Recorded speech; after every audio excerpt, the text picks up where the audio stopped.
All right, next on the docket, let's talk about timeline versus stories, okay?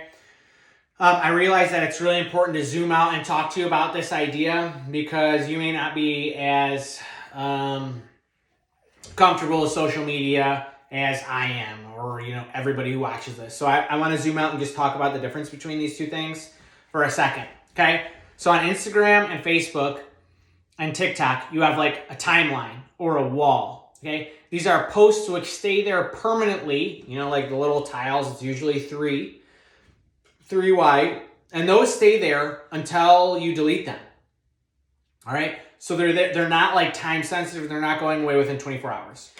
Your timeline should be very intentionally curated. Okay, this is not the place to put behind the scenes raw random footage that you don't know, like, hey, this isn't real estate related in any capacity. I'm not intentionally using this so that people can learn about me and my life and what's important to me. Like, oh, it's just a random picture of my dog with no caption. Okay? Not the place to put that kind of thing. Okay? Your timeline is truly your permanent, all hours of the day and night. It's your digital storefront. Okay? Then you can think about stories, like particularly on Instagram and Facebook, stories are used very frequently.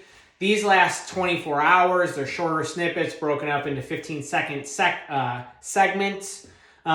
This is where, again, you need to intentionally curate what you put there, but it doesn't have to be like edited and beautiful. It can totally be like raw, behind the scenes footage. Please, again, make sure like you're thinking about what you're posting, right? Like, don't post random political unless you want that to be part of your business, which should be totally fine.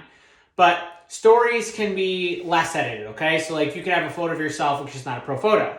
I think of stories as like, hey, I'm inviting you behind the scenes into my daily life so you can see what's actually happening. Like, what does it look like between appointments? Like, what happens when I got to negotiate for my sellers and the buyer's agents being a pain? Like, that is the place where people can really learn a little bit more about you and what actually makes your business and you tick, okay? So just wanted to make sure to separate those. Timeline, permanent digital storefront unless deleted. Must be very actively curated. So be intentional about this. I'm not telling you what to post, but I'm telling you to think about what you post. Stories, still intentionally curated, but can be raw, behind the scenes, unedited stuff. So I hope that comparison is helpful. I'm not sure it's going to be necessary for every person who goes through this course, but it is wildly important to understand and act accordingly.